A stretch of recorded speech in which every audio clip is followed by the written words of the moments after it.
अस्सलामुअलैकुम। आज का हमारा टॉपिक है फाइलम पोरिफेरा। उसके बारे में हम जल्दी उसकी साइलेंट फीचर्स, उसके कैरेक्टरिस्टिक के बारे में जो है हम डिस्कस करेंगे। बहुत ही सिंपल सा इजी सा जो है वो एक टॉपिक है फाइलम पोरिफेरा। बेसिकली हम जो है किंगडम एनिमेलिया को डिस्कस कर रहे हैं। उसके आगे जो है वो फाइलम जो है वो पढ़ रहे हैं। सबसे सिंपलेस्ट जो है वो सबसे पहला जो फाइलम है किंगडम एनिमेलिया का, वो है हमारे पास फाइलम पोरिफेरा, राइट। तो फिर उसके बाद जो है वो हमारे पास यहाँ पर है इसकी कैरेक्टरिस्टिक बताई हुई है। दिस फाइलम कंटेन स्पंजेस, ठीक है। इसके अंदर जो है वो स्पंजेस आते हैं। इसका जो कॉमन नेम है वो भी हम जो है वो स्पंजेस ही जो है वो इसको कहते हैं। स्पंजेस के नाम से ही ये जाना जाता है। Most of them are marine while some live in fresh waters. ये उसकी जो है वो हैबिटेट आ गई है कि वो कहाँ पर रहता है, कि मोस्टली जो है वो क्या होते हैं हमारे पास ये मैरीन होते हैं, बट कुछ जो है वो फ्रेश वाटर में भी जो है वो रह रहे होते हैं। फिर उसके बाद है इसकी एग्जांपल है हमारे पास लिकोसिलिनिया और Euplectella.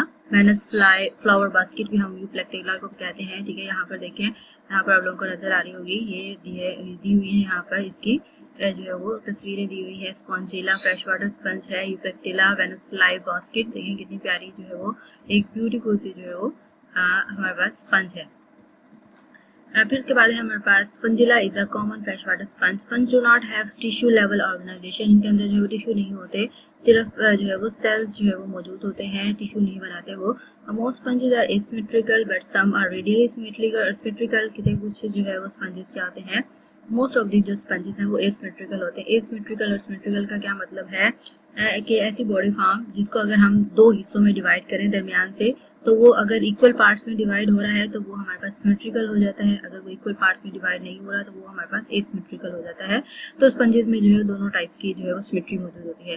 They do not have nervous system. इनके अंदर कोई नर्वस सिस्टम नहीं होता, कोई ब्रेन नहीं होता, कोई स्पाइनल कॉर्ड नहीं होता।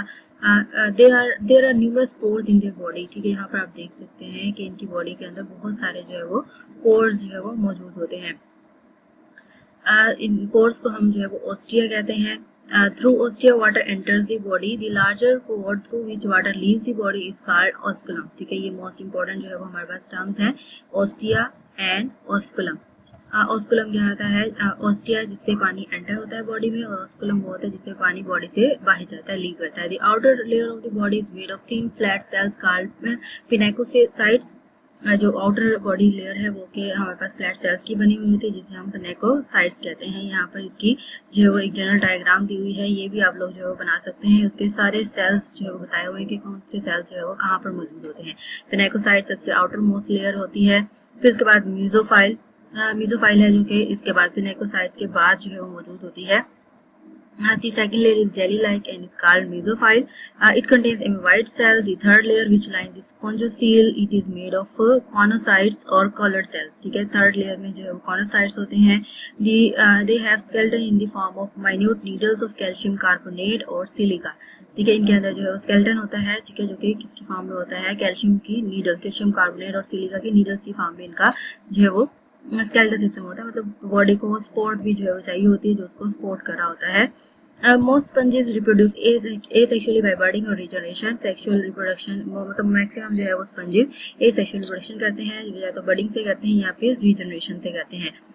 Some sponges form resistant capsules called gemmules, ठीक है। कुछ जो है वो क्या करते हैं, यहाँ पर गेम्यूल फॉर्मेशन दी हुई है। कुछ जो हमारे पास स्पंजेस हैं वो क्या बनाते हैं, गेम्यूल बनाते हैं। When parent sponge dies, ठीक है, गेम्यूल सेल एक रेजिस्टेंट सेल की तरह होता है। जैसे कुछ एनिमल ऑर्गेनिज्म जो स्पोर बनाते हैं, वैसे स्पंजेस जो है वो गेम्यूल बनाते हैं। अगर इसकी पेरेंट बॉडी डिस्ट्रॉय हो भी जाए तो वो जो गेम्यूल है वो डिस्ट्रॉय नहीं होता।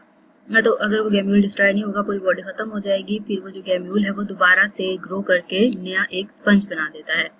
When parent sponge dies, it releases its gemmules. It unfavorable environment ameboid cell come out of the gemmule and form a new sponge. एक नया स्पंज जो है वो बन जाता है। फिर उसके बाद है कमर्शियल स्पंजेस, जो हम घरों में यूज करते हैं ना स्पंजेस घरों में, ठीक है, मतलब जो सफाई वगैरह के लिए इस्तेमाल होते हैं, बॉडी की सफाई के लिए, तो वो उनको कैसे बनाया जाता है। Commercial sponge is prepared by drying, beating and washing a sponge until all cells are remove. तमाम सेल वो एक स्पंज लेते हैं, उसको ड्राई किया जाता है, फिर उसको बीट किया जाता है, फिर उसको वॉश किया जाता है, और फिर उसके सारे सेल्स जो है वो रिमूव होने के बाद एक जो है वो हार्ड स्टून लाइक एक मास जो है वो बच जाता है, जिसको हम जो है कमर्शियल स्पंज के तौर पर यूज कर सकते हैं। तो ये था हमारा सारा फाइलम पोरिफेरा के बारे में। नेक्स्ट जो है वो हम नेक्स्ट फाइलम के बारे में पढ़ेंगे। आई थिंक वो हमारे पास इकाइनोडर्मेटा है। तो मिलते हैं नेक्स्ट लेक्चर।